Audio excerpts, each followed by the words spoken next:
अब हमें देखना है वर्टिकल प्रोजेक्शन अंडर ग्रेविटी। तो इससे पहले आपने क्या देखा था? आपने देखा इससे पहले फ्री फॉल।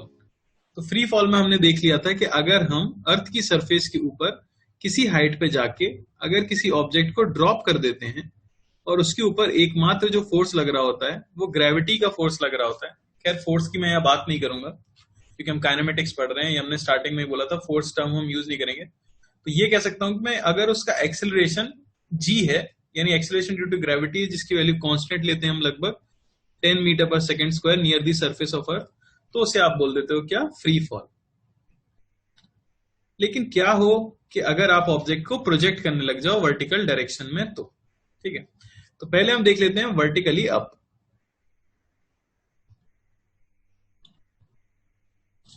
ठीक है ना, मैं पढ़ा तो नहीं चुका हूं? अच्छा ठीक है, ऐसा मुझे लगा क्योंकि मैं पढ़ा चुका हूं।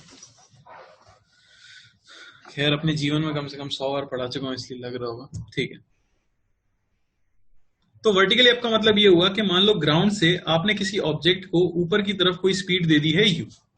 अब जब भी आपको काइनेमेटिक्स का कोई क्वेश्चन सॉल्व करना हो उसके लिए सबसे पहली चीज जो हमने सीखी थी वो थी कि किसी एक डायरेक्शन को आप पॉजिटिव लेते हो और किसी एक पॉइंट को आप रेफरेंस पॉइंट बनाते हो। तो बेटर होगा आप जहां से भी प्रोजेक्शन करते हो उसे तो आप अपना रेफरेंस पॉइंट बना लो और जिस डायरेक्शन में प्रोजेक्शन करते हो उसे आप पॉजिटिव ले लो। आप उल्टा भी लोगे तो कुछ फर्क नहीं पड़ेगा, आंसर आपका सही ही आएगा। तो इस तरह से मैंने फेंका। अब हम जानते हैं कि जो ग्रेविटी एक्ट कर रही होती है, ग्रेविटी तो एक्ट कर रही होती है vertically down. Gravity vertically down है, इसका मतलब है कि लगातार स्पीड बॉल की क्या होगी? घटती रहेगी। तो ये ऊपर जाएगा, घटती रहेगी, एक पॉइंट पे जाके इसकी स्पीड क्या होने वाली है भाई? जीरो तो होने वाली है। जैसे इसकी स्पीड अब जीरो हुई है, अभी भी इसके ऊपर क्या एक्ट कर रहा है? ग्रेविटी एक्ट कर रही है। और किधर एक्ट कर रही है? नीचे की तरफ एक्ट कर रही है। तो ये घूम के वापस आने लगती है और नीचे आके क्या कर जाती है? गिर जाती है। ठीक है, तो देखा जाता है कि सेम ही स्पीड से गिरती है। अब मैंने ये ड्रॉ किया है थोड़ा सा साइड में, पर ये एग्जैक्टली उसी लाइन पे हो रहा होता है क्योंकि हम रेक्टिलिनियर मोशन की बात कर रहे हैं। ठीक है ना, तो एक ही लाइन के ऊपर हो रहा है, पर बस ड्रॉ किया गया समझने के लिए। तो जो इंटरवल जिसमें कि बॉल ऊपर की तरफ जा रही होती है, यानी हाईएस्ट पॉइंट पे पहुंचने से पहले का जो मोशन होता है उसे हम बोलते हैं एसेंड। ठीक है ना, असेंडिंग मोशन हो जाता है। और हाईएस्ट पॉइंट से नीचे आने का जो मोशन होता है उसे हम बोलते हैं डिसेंड। तो ये डिसेंडिंग मोशन होता है। तो जैसा असेंडिंग मोशन होता है ना, आपको ये याद रखना है, उसका एकदम सिमेट्रिकल डिसेंडिंग मोशन होता है। यानी कि बॉल अगर टी टाइम लगा उसे हाईएस्ट पॉइंट तक जाने में, तो ये मान लो कि टी टाइम ही लगेगा उसे नीचे आने में, अगर सिर्फ ग्रेविटी एक्ट कर रही है तो। क्या आपको बात समझ आ रही है? तो ये हो जाता है वर्टिकल प्रोजेक्शन अंडर ग्रेविटी। अब इसमें कुछ टर्मिनोलॉजी है जो हमें कैलकुलेट करनी पड़ती है। मान लो कि आपने बॉल को t बराबर 0 पे ऊपर फेंका था और वापस वो ग्राउंड पे स्ट्राइक करती है t इक्वल टू टी पे। तो ये जो टोटल टाइम लगा है ना, इस t को हम बोलते हैं टाइम ऑफ फ्लाइट। क्यों बोला जाता है टाइम ऑफ फ्लाइट? क्योंकि इतनी देर के लिए बॉल किसमें है? हवा में है। समझ आ रही है बात? जितनी देर हवा में होगी उतनी देर को आप बोल दोगे टाइम ऑफ फ्लाइट। यहां पे तो आपको दिख रहा है जहां से शुरू हुई वहीं पे आके लैंड हुई है, तो इस टाइम को मैंने टाइम ऑफ फ्लाइट बोला है। आगे चल के हम देखेंगे कुछ क्वेश्चंस में ऐसा होगा कि आपने बॉल फेंकी और मान लो बगल में एक बिल्डिंग थी, वो छत पे जाके गिर गई। तो जब वो छत पे गिरी वहां तक के टाइम को बोल दिया जाता है टाइम ऑफ फ्लाइट। तो टाइम ऑफ फ्लाइट का ये मतलब नहीं है कि जहां से फेंका एग्जैक्टली वहीं वापस आए। टाइम ऑफ फ्लाइट का मतलब हो गया, फ्लाइट तो समझते हैं ना सब, हवाई जहाज, जितनी देर के लिए हवा में हो, उड़ान, जितनी देर के लिए बॉल हवा में हो उसे हम बोल देते हैं टाइम ऑफ फ्लाइट। और दूसरी चीज इसमें जो पूछी जाती है वो होती है आपकी मैक्सिमम हाइट। तो मैक्सिमम हाइट किसे हम कह देते हैं? वो हो जाएगा आपके पॉइंट ऑफ प्रोजेक्शन से सबसे ज्यादा दूर बॉल कितना गई है। इन दोनों चीजों को हमें कैलकुलेट करना है। ठीक है, अब देखो, तुम्हें दो तरीके होते हैं। कुछ बच्चे क्या करते हैं, पूरे काइनेमेटिक्स में फॉर्मूले याद करते रहते हैं। ठीक है, तो मैं इसमें विश्वास नहीं रखता कि आप फॉर्मूले याद करो। ना आपको टाइम ऑफ फ्लाइट के फॉर्मूले याद रखना है, ना मैक्सिमम हाइट का याद रखना है। देखो अभी आएगा ये इसमें time of flight maximum height, फिर आप देखोगे प्रोजेक्टाइल मोशन, उसमें आएगा time of flight maximum height, फिर होगा इंक्लाइंड प्लेन पे प्रोजेक्टाइल मोशन, उसमें आएगा अलग फॉर्मूला। तो 10 फॉर्मूले याद करने से अच्छा होगा कि हम मेथड समझ लें कि किस तरह से हम कैलकुलेट करते हैं इन चीजों को। तो सबसे पहले अगर आपको इस मोशन के लिए टाइम ऑफ फ्लाइट कैलकुलेट करना है तो आप ऐसा समझ सकते हो कि बॉल को आपने ऊपर फेंका यू की स्पीड से और ग्रेविटी नीचे की तरफ है, आपने एक डायरेक्शन पॉजिटिव चूज कर लिया ऊपर वाली। टाइम ऑफ फ्लाइट क्या होता है? बेसिकली यहां से आपने फेंका, बॉल जब यहीं वापस आ जाएगी तो ये हो जाएगा आपका टाइम ऑफ फ्लाइट इस केस के लिए। तो जब भी आपसे टाइम ऑफ फ्लाइट पूछा गया हो, आप हमेशा इक्वेशन यूज करोगे S Y is equal to U Y T plus half A Y T square. ये वाई क्या है? ये वाई ये बताता है कि वर्टिकल डायरेक्शन में ये डेटा हमें पुट करना है। ठीक है, अभी मैंने बस वाई वाई इसलिए लिख दिया क्योंकि मोशन वाई में हो रहा है, प्रोजेक्टाइल में ये चीज ज्यादा क्लियर होगी। ठीक है, तो अभी तो आपको समझ आ रहा है इक्वेशन तो कौन सी है, S is equal to U T plus half A T square. अब सोच के देखो, टी इज इक्वल टू 0 पर पार्टिकल कहां था? ग्राउंड पे। T is equal to T पर पार्टिकल कहां है? ग्राउंड पे। तो टी इज इक्वल टू 0 से लेके T is equal to T तक डिस्प्लेसमेंट कितना हुआ पार्टिकल का? 0। भाई जहां था घूम फिर के वहीं तो आ गया, तो डिस्प्लेसमेंट तो है ही नहीं। इज इक्वल टू यू, ऊपर की तरफ फेंका गया है तो positive, into T plus half, acceleration है ग्रेविटी पर, वो नीचे की तरफ है तो नेगेटिव साइन के साथ आएगा, इंटू टी स्क्वायर। और यहां से टी हमें मिलता है 2u बाई जी। ठीक है ना, तो कई लोग तो इसका फॉर्मूला याद रखते हैं, आप चाहो तो फॉर्मूला याद रख सकते हो या आप इक्वेशन से भी सॉल्व कर सकते हो। याद रखना, कैसा भी क्वेश्चन हो, कभी भी मैक्सिमम हाइट पूछी गई हो, अगर जहां से फेंका है वहीं बॉल वापस आ रही है तो आपको डिस्प्लेसमेंट की इक्वेशन लिखनी होगी। ठीक है ना, अगर वहां वापस नहीं भी आ रही तब भी हम डिस्प्लेसमेंट की इक्वेशन लिखेंगे, पर वो आगे की केसेस है। अभी तो क्या हो गया, सिर्फ वर्टिकल प्रोजेक्शन के लिए टाइम ऑफ फ्लाइट आ गया 2u बाई जी। दूसरी चीज जो पूछी जाती है वो पूछी जाती है आपकी मैक्सिमम हाइट।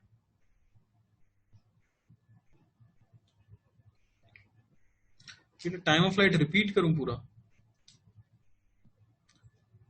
वेलोसिटी सिमेट्रिक, कोई मुझसे पूछ रहा है कि इसमें जो मैंने सिमेट्रिक बोला था तो वेलोसिटी भी सिमेट्रिक होगी। वेलोसिटी सिमेट्रिक नहीं होगी, स्पीड सिमेट्रिक होगी। वेलोसिटी तो ऑपोजिट होगी। जैसे ये सोच लो कि यहां से 1 मीटर पहले अगर स्पीड यहाँ पे 10 थी ना ऊपर की तरफ, तो यहां से 1 मीटर नीचे यहाँ पे स्पीड 10 ही होगी, बस डायरेक्शन बदल जाएगी। ठीक है ना, डेरिवेशन में बस मैंने क्या किया, इक्वेशन लिख दिया, S is equal to U T plus half A T square. सब कुछ डेटा मुझे दिया हुआ था, मैंने साइन के साथ पुट किया बेटा, कोई डेरिवेशन थोड़ी है। आंसर आ गया 2u by G. Third step में डाउट है? इस स्टेप में डाउट है बेटा? इस स्टेप में डाउट है क्या आपको? इससे ये कैसे आया? अरे यार ये क्या डाउट है, इससे ये कैसे आया मतलब? ये कैसे बताऊं मैं, तो सब्जेक्ट ही बदल गया अपना, मैथ्स हो गई। और वो भी ये 0 को इधर ले गए, तो यू टी बराबर half G T square, T बराबर 2u बाई जी हुआ। अरे भाई, अरे भाई यू ही है, कैसे कैसे डाउट पूछ रहे, एक ही तो स्पीड है। मेरी गलती हो, प्रिंटिंग मिस्टेक हो गई। ठीक है, मैक्सिमम हाइट कोई आपसे पूछ सकता है, तो मैक्सिमम हाइट के लिए याद रखना, मैक्सिमम हाइट कब आएगी भाई? यू से आपने फेंका है, मैक्सिमम हाइट तब आएगी जब पार्टिकल की स्पीड 0 हो जाए वाई डायरेक्शन में। अगर मैक्सिमम हाइट तब नहीं आएगी जब स्पीड 0 होगी, तो कब आएगी? अगर यहाँ पे भी पार्टिकल के पास स्पीड होती तो और ऊपर चला जाता, तो स्पीड 0 होनी चाहिए। तो इसके लिए इक्वेशन यूज करते हैं हमेशा V Y square U Y square plus 2 A Y S Y. यही डायरेक्शन पॉजिटिव ले लेता हूँ, ग्रेविटी तो नीचे की तरफ एक्ट कर रही है। Finally speed 0, you square plus 2, gravity नीचे, इंटू एच मैक्स, यही तो मैक्सिमम हाइट है। एच मैक्स का फॉर्मूला मिलता है you square by 2g। Direct formula भी याद रख सकते हो वर्टिकल प्रोजेक्शन के लिए, ठीक है, या फिर इक्वेशन लगा के भी सॉल्व कर सकते हो। क्या सबको समझ आया? तो ये दो फॉर्मूले। अब एक और इंपॉर्टेंट पॉइंट यहां पे वो ये है कि अगर आपका टाइम ऑफ फ्लाइट है t, तो टाइम ऑफ असेंड ये इक्वल होता है टाइम ऑफ डिसेंट, और ये होता है टाइम ऑफ फ्लाइट का हाफ। जितना टाइम ऊपर जाने में उतना टाइम नीचे आने में। क्या सबको क्लियर हो रहा है? अच्छा, और यही मैं एक चीज बता देता हूं कि आप फॉर्मूला चाहो तो याद रख सकते हो, पर मैं कभी फॉर्मूला याद रखूंगा नहीं टाइम ऑफ फ्लाइट के लिए, वो आप सीधे देखते ही बता पाओगे। देखो यहां भी और प्रोजेक्टाइल मोशन में भी आपको ऊपर फेंका गया है जैसे 50 मीटर पर सेकेंड, ठीक है ना। ग्रेविटी है नीचे की तरफ 10 मीटर पर सेकेंड स्क्वायर। कोई आपसे पूछे टाइम ऑफ फ्लाइट क्या होगा, तो देखो कोई बड़ी चीज नहीं है, फॉर्मूले में पुट करना है, लेकिन अगर हम इसे फील करें तो बहुत जल्दी कर पाएंगे। सोच के देखो, आपको ऊपर फेंका गया है 50 से, नीचे ग्रेविटी है 10, नीचे ग्रेविटी 10 होने का मतलब पता है क्या हुआ, कि स्पीड नीचे की तरफ एक सेकंड में कितने से बढ़ती है, 10 से। बात समझ पा रहे हो, नीचे की तरफ स्पीड एक सेकंड में कितने से बढ़ जाएगी, 10 से बढ़ जाएगी। इतना समझ आ रहा है कि सबको। तो सोचो 50 को 0 होने में कितना टाइम लगेगा, तो एक सेकंड में नीचे 10 से बढ़ेगी, तो एक सेकंड बाद इसकी स्पीड होगी 40, 2 सेकंड के बाद 30, 3 सेकंड के बाद 20, 10 और 0, यानी 5 सेकंड में स्पीड 0 होगी। तो 5 सेकंड ऊपर जाने में लगे, 5 सेकंड नीचे आने में लगे, आपका क्या आंसर आ जाएगा, 10 सेकंड। तो ये हो गया आपका टाइम ऑफ फ्लाइट। बात समझ आ रही है। कोई आपसे क्वेश्चन दे सकता है कि हमने पत्थर को किसी दूसरे प्लेनेट पे फेंका है, हम किसी दूसरे प्लेनेट पे थे, मैंने इसे फेंक दिया 40 मीटर पर सेकंड से, और जहां एक्सीलरेशन ड्यू टू ग्रेविटी की वैल्यू थी 8 मीटर पर सेकंड स्क्वायर। अब इसका टाइम ऑफ फ्लाइट क्या होगा,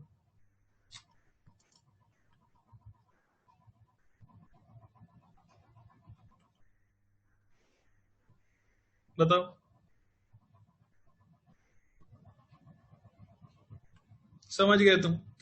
देखो कितना टाइम लगेगा, तो 80 को पर सेकंड 8 से कम किया जाए 40 को, तो आपको पता है 5 सेकंड में ऊपर 5 सेकंड में नीचे क्या टाइम लगने वाला है, 10 सेकंड। ये आप फॉर्मूला यूज कर सकते हो सीधे। ये चीज प्रोजेक्टाइल में थोड़ी हैंडी होगी, ठीक है ना, अच्छे से समझ आएगी। अच्छा, तो ये हो गया वर्टिकली अप। ऐसे ही होता है वर्टिकली डाउन।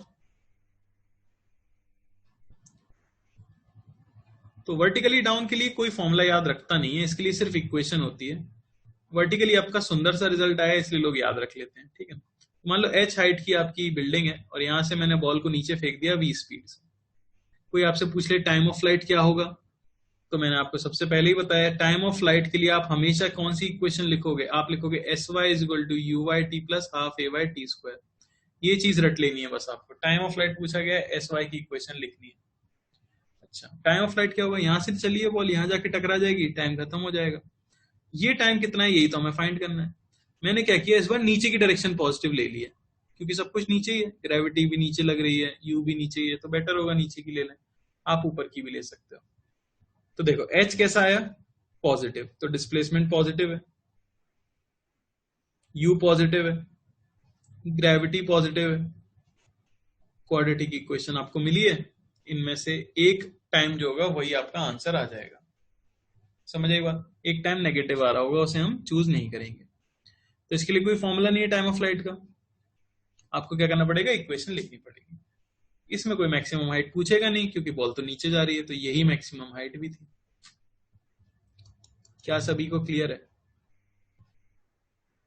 क्लियर है क्या। तो मैं आपसे पूछना क्या चाह रहा हूं ये समझ लो। आपको पॉइंट्स क्या क्या याद रखने हैं। पहली चीज तो कि टाइम ऑफ असेंट इक्वल होता है टाइम ऑफ डिसेंट के, ये पॉइंट याद रखना है।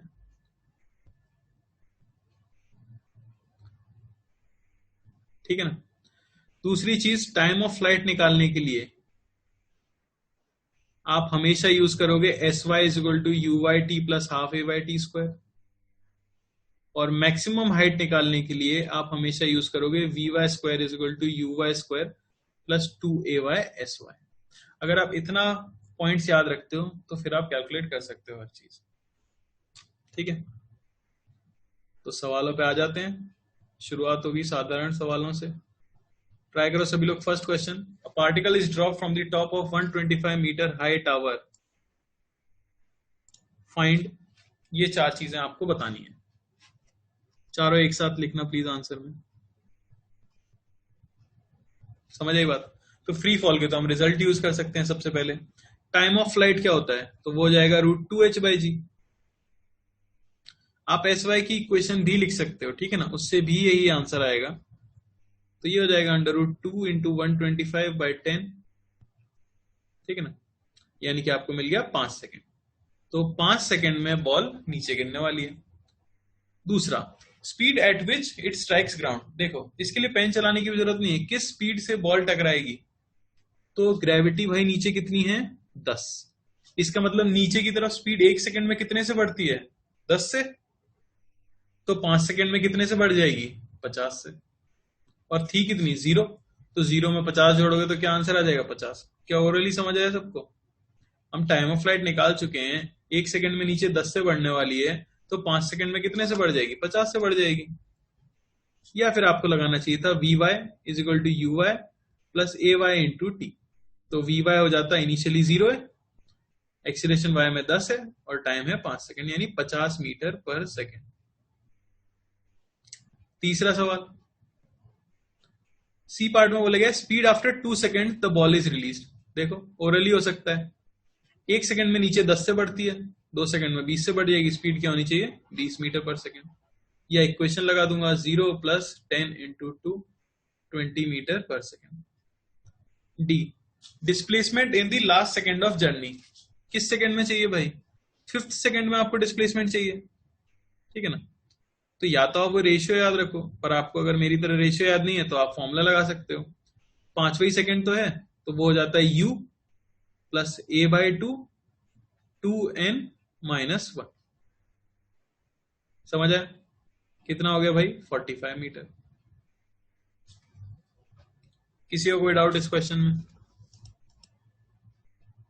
रेशियो क्या है भाई, रेशियो ऐसा बता रहे हैं कुछ लोगों को पता है, देखो इसीलिए मैं उन्हीं चीजों पे ध्यान देता हूँ जो मुझे पता है और मैं बता रहा हूँ, ठीक है, तो वो आशुतोष सर ने बताया तो आप उनसे पूछ सकते हो, या तो बी पार्ट वापस बता दो, बी पार्ट, ठीक है, बी पार्ट है speed at which it strikes ground, तो या तो आपके पास देखो बी पार्ट करने के लिए √2gh फॉर्मूला यूज कर लेते, तो ये हो जाता है √2 इंटू 10 इंटू 125 यानी 50 मीटर पर सेकेंड। वैसे नहीं समझ आया तो v equal to U plus AT लगा देते, तो आ गया 50 मीटर पर सेकेंड। वो नहीं समझ आया तो ग्रेविटी का मीनिंग तो समझ आता है, नीचे एक्सीलरेशन है 10 मीटर पर सेकेंड स्क्वायर, यानी नीचे की तरफ 1 सेकेंड में 10 से स्पीड क्या होगी बढ़ जाएगी, समझ आ रही है बात, तो 5 सेकेंड बॉल हवा में रहती है, नीचे 5 सेकेंड चली है, तो 1 सेकेंड में 10 से बढ़ी तो 5 सेकेंड में भाई कितने से बढ़ जाएगी 50 से, समझ आया, ठीक है। सेकेंड क्वेश्चन पे आ जाते हैं, किसी को डाउट तो नहीं है ना, सिंपल ये सेकंड क्वेश्चन भी, ball is release from 500 metre, और ऊंचे चले गए थोड़े से हम 500 मीटर ऊपर, वही बताना है नीचे गिरने का टाइम, स्पीड जिससे वो गिरेगा, ratio of displacement in first and second second of its journey, ratio बताना है, ठीक है ना। Time of flight √2h/g 10 second, कोई दिक्कत ही नहीं थी। दूसरा स्पीड जिससे वो टकराएगा, तो या तो √2gh यूज कर लूं, या सोचूं 1 सेकंड में कितने से बढ़ती है 10 से, तो 10 सेकंड में कितने से बढ़ जाएगी 100 से, 100 आंसर हो जाएगा। √2gh में पुट कर दो 2 इंटू 10 इंटू 500, फॉर्मूला यूज करना चाहते हो, ये आ गया 100 मीटर पर सेकेंड। तीसरा है ratio of displacement in first and second second of its journey, तो displacement in first by displacement in second, इसका रेशियो चाहिए आपको। तो पहले सेकंड में डिस्प्लेसमेंट कितना होगा भाई, तो वो तो पता है आपको, हाफ GT², क्योंकि U तो है ही नहीं, तो हाफ GT²। दूसरे सेकंड में तो इसके लिए U प्लस a/2 वाला लगा देता हूं, तो U तो 0 है, तो g/2 2 इंटू 2 माइनस 1, तो ये आपको मिल गया भाई 1:3। सिंपल फॉर्मूला बेस्ड क्वेश्चन है, अभी कुछ ट्रिकी क्वेश्चन नहीं है, ये हलवा हलवा क्वेश्चन है, आगे बढ़ सकते हैं।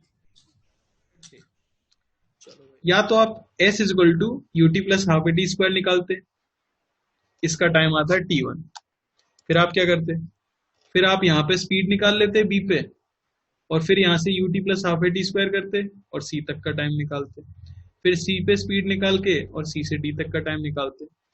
ये तो बोलने में ही थक गया मैं, तो करने में तो बिल्कुल थक जाते हैं आप, इसलिए थोड़ा सा दिमाग लगाना चाहिए। फ्री फॉल में जब भी क्वेश्चन दिया हो तो मोशन की स्टडी आपको स्टार्टिंग पॉइंट से ही करनी चाहिए, ठीक है, ये कोई थ्योरी नहीं है, मैं बस आपको बता रहा हूँ अपने एक्सपीरियंस से। क्यों?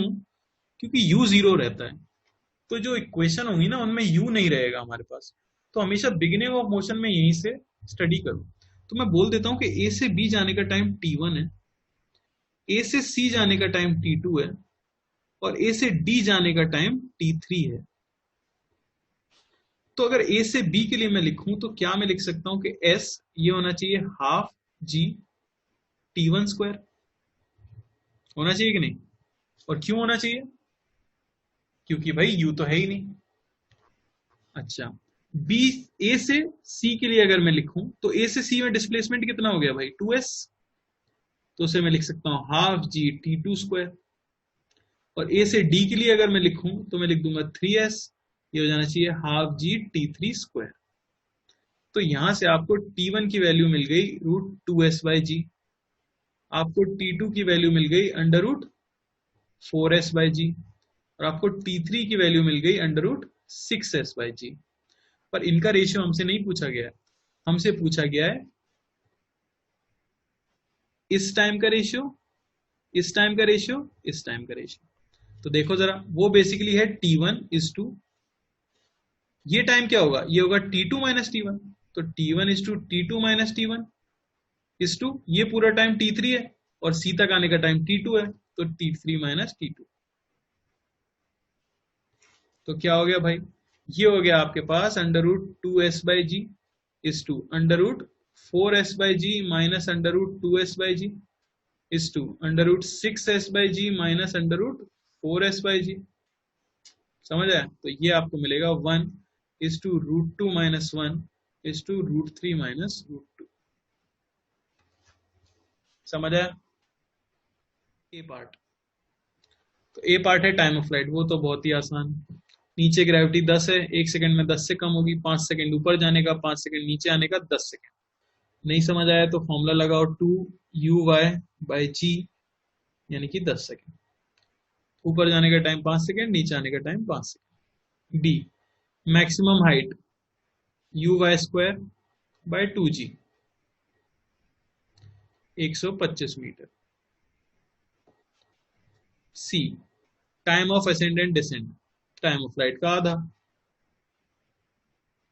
D speed at 3 second. अब देखो ओरली हो जाएगा, ऊपर 50 से फेंका है, 1 सेकंड में नीचे 10 से बढ़ता है, तो 3 सेकंड में नीचे 30 से बढ़ेगा। ऊपर 50 नीचे 30, क्या बचा? 20। 20 आंसर आना चाहिए था, नहीं पता तो v = u+80। ध्यान से देखना, मैंने ऊपर की डायरेक्शन पॉजिटिव ले ली है, तो मुझे v निकालना है। इनिशियली स्पीड ऊपर ही है 50, एक्सीलरेशन नीचे तो माइनस के साथ आएगा और 3 सेकंड के बाद यानी कि 20 मीटर पर सेकंड। ठीक है ना? बट डायरेक्टली कर पाओ तो बहुत अच्छी बात है। और आपको चाहिए वेलोसिटी 7 सेकंड्स पे। तो देखो 1 सेकंड में नीचे 10 से बढ़ती है, तो 7 सेकंड में कितने से बढ़ जाएगी? 70 से। तो नीचे 70 जोड़ दो, तो ऊपर 50 नीचे 70, इफेक्टिवली क्या बचा? नीचे 20। या फिर v = u+80, साइन के साथ रख देंगे। u अपना ऊपर है 50, ग्रेविटी नीचे 10 × 7, आंसर क्या आया? -20 मीटर पर सेकंड। अच्छा, माइनस क्या बता रहे हैं? माइनस ये बता रहे हैं कि जो डायरेक्शन आपने ली है ना पॉजिटिव, उसकी उल्टी डायरेक्शन में बॉल चल रही है। और बात सही भी है, बॉल 5 सेकंड ऊपर जाती है और 5 सेकंड के बाद नीचे आती है, तो 7 सेकंड पर कहीं नीचे ही आ रही होगी। समझ आया? छोटा मेथड यही है कि आपको ये याद रखना है, एक्सीलरेशन का मीनिंग समझ आना चाहिए। 1 सेकंड में इस डायरेक्शन में स्पीड इतने से बढ़ जाएगी, इसका मतलब ये होता है। तो नीचे 10 एक्सीलरेशन है, इसका मतलब 1 सेकंड में नीचे 10 से बढ़ेगी, तो 7 सेकंड्स में नीचे कितने से बढ़ जाएगी? 70 से। तो देख लो, मैंने नीचे 70 जोड़ दिया, तो नीचे 70 ऊपर 50, नीचे क्या बचा? 20। समझ आया? आखिरी पार्ट कर लेते हैं, जो कि है हाइट एट 3 सेकेंड्स। तो इसके लिए सिंपली मैं क्या लिख दूंगा? SY/UY/t + ½ AY/t²। y में डिस्प्लेसमेंट ही तो चाहिए, तो हाइट हो जाएगी 50 × 3 + ½ ग्रेविटी तो नीचे इसलिए -10 × 3 का स्क्वायर। ये हो गया आपका 150 - 45 यानी कि 105 मीटर। किसी को कोई डाउट इस क्वेश्चन में? बोलो भाई।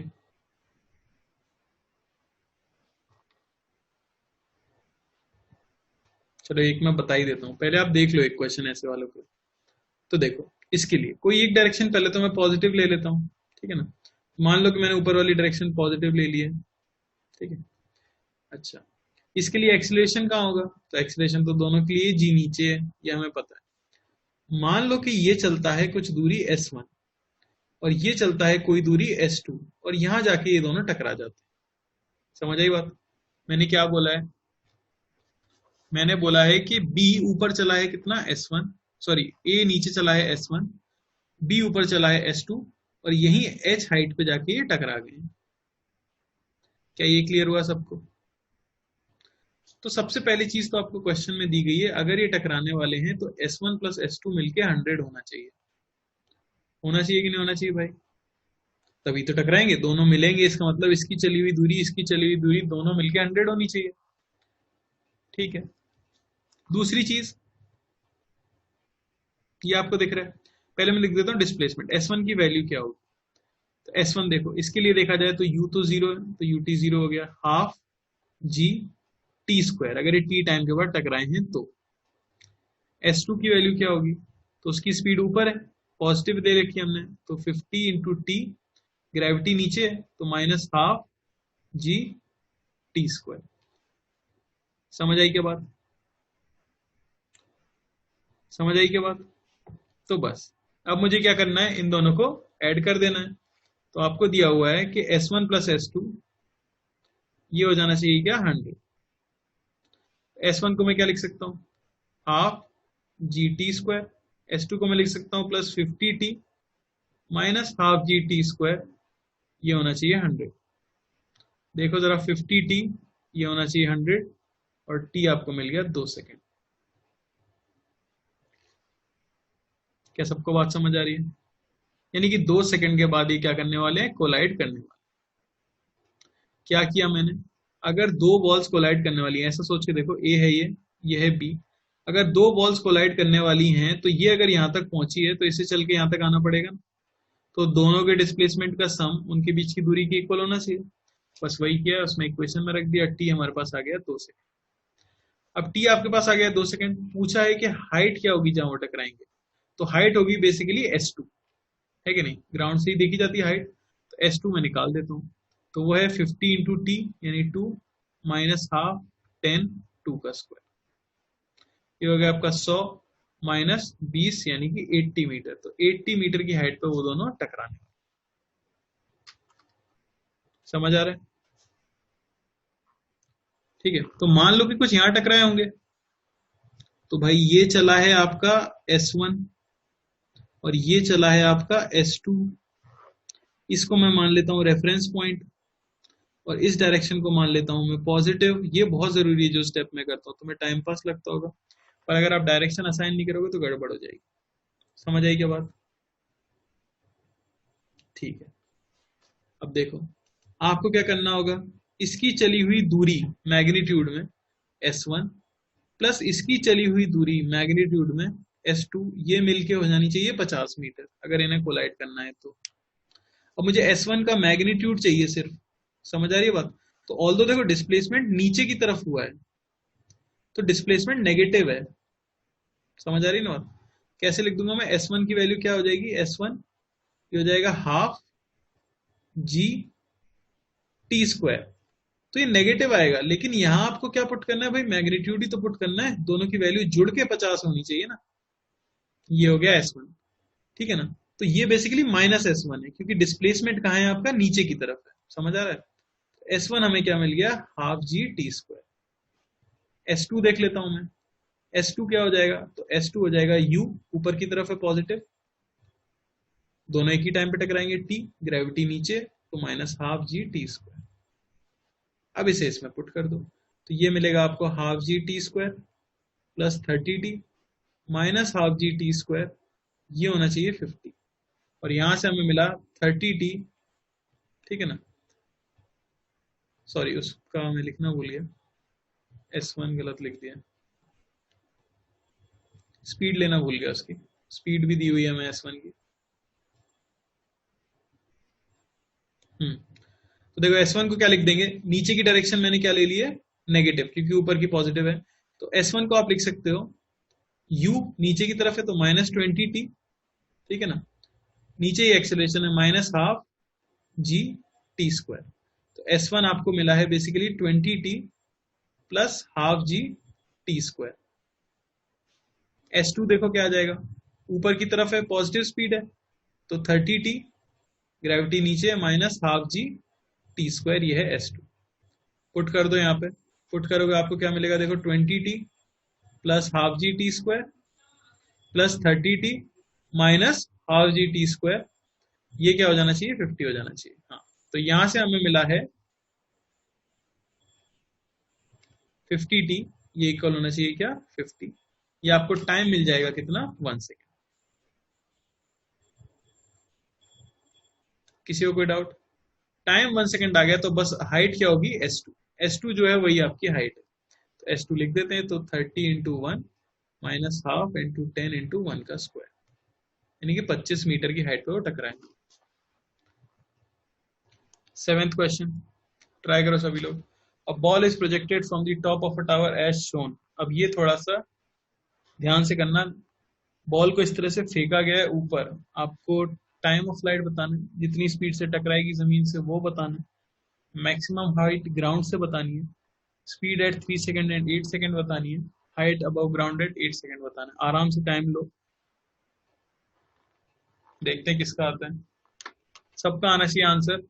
सबसे पहले एक पॉइंट को रेफरेंस पॉइंट मानना, एक डायरेक्शन को पॉजिटिव मानना। टाइम ऑफ फ्लाइट के लिए जो इक्वेशन है वो यूज होगी, ठीक है ना, क्योंकि ये फ्री फॉल नहीं है।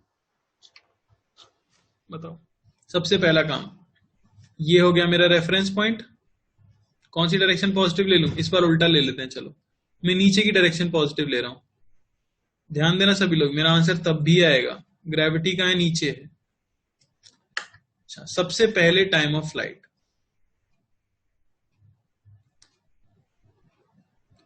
क्या बताया था मैंने, टाइम ऑफ फ्लाइट के लिए हमेशा जो इक्वेशन आप लिखोगे SY UIT plus half AY T square. अच्छा, बॉल कैसे गई होगी, बॉल ऐसे कुछ ऊपर गई होगी, मैक्सिमम हाइट पे पहुंची होगी, घूम के नीचे आई होगी और फिर फाइनली यहां गिरी होगी। तो ये पूरा टाइम ऑफ फ्लाइट है, ठीक है ना। मुझे इससे मतलब नहीं होता, इस इक्वेशन में आपको क्या चाहिए, डिस्प्लेसमेंट।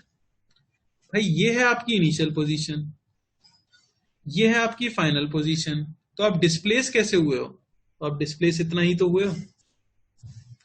अब देखो जरा किस डायरेक्शन में डिस्प्लेस हुए हो आप नीचे की तरफ डिस्प्लेस हुए हो, और डायरेक्शन पॉजिटिव कौन सी है, नीचे वाली। कितना डिस्प्लेसमेंट है, 200 मीटर दिख रहा है, तो ये 200 हो गया, इज इक्वल टू यू। तो यू कहां दिया है भाई, ऊपर की तरफ, तो कैसा रहेगा, नेगेटिव, प्लस हाफ। ग्रेविटी कहां है, नीचे की तरफ, वो पॉजिटिव। समझ आया।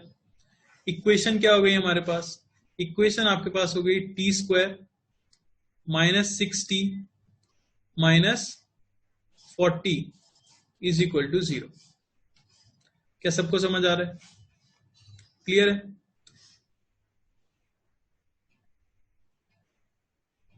सही है ना। तो यहां से क्या मिल जाएगा हमें, ये मिल जाएगा आपको t माइनस 10 और t प्लस 4।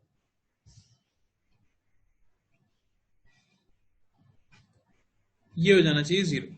t आपको यहां से मिलेगा 10 कॉमा -4। समय नेगेटिव होता नहीं तो -4 नहीं होना चाहिए। टाइम ऑफ फ्लाइट हमें क्या मिल गया, 10 सेकेंड। तो ये था आपका पहला आंसर। किसी को कोई डाउट है पहले क्वेश्चन में?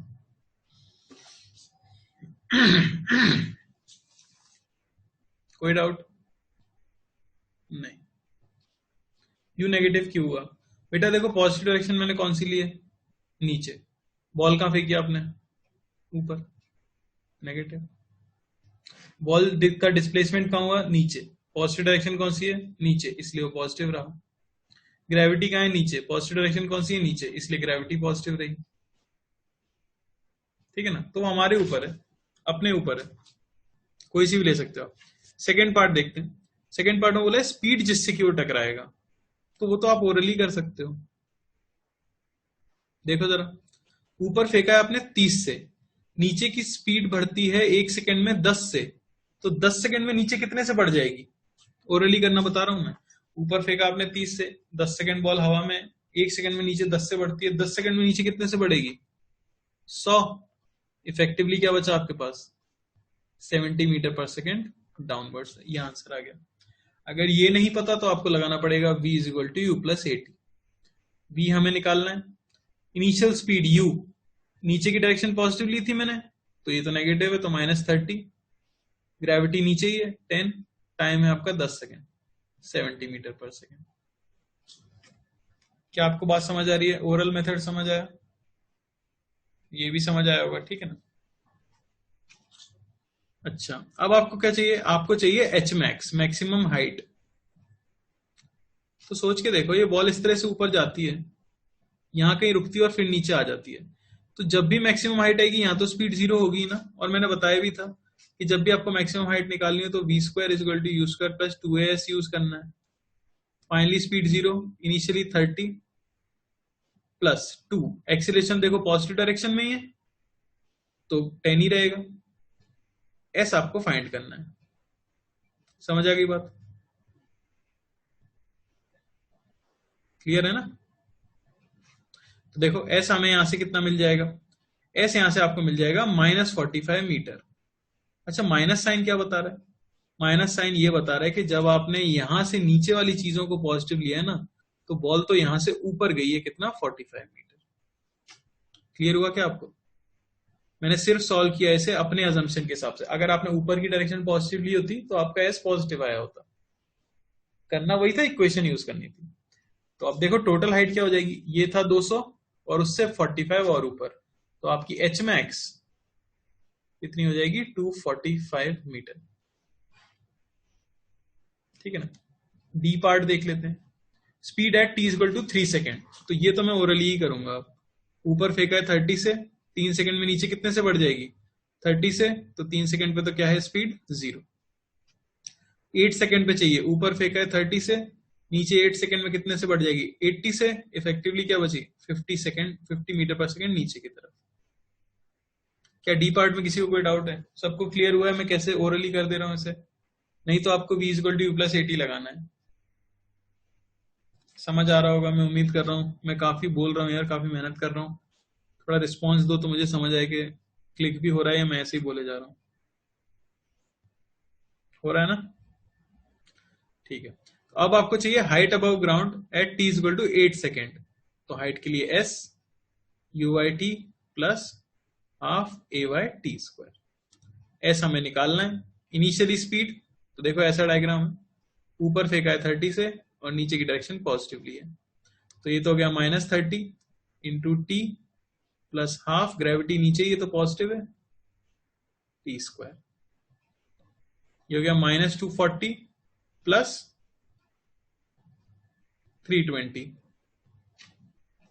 ये आपको मिल गया कितना? 80 मीटर। पर ये 80 मीटर कहां से आया डिस्प्लेसमेंट? ये 80 मीटर आपका डिस्प्लेसमेंट आया है यहां से, पॉजिटिव आया, इसका मतलब नीचे गया है कितना? 80 मीटर। तो आपसे तो हाइट पूछी है ना ग्राउंड से, तो वो तो क्या होगी? 200 माइनस 80। समझ आ रही है बात? ये है आपकी हाइट। तो हाइट तो क्या हो जाएगी हमारी? 200 मीटर माइनस 80 मीटर, यानी कि 120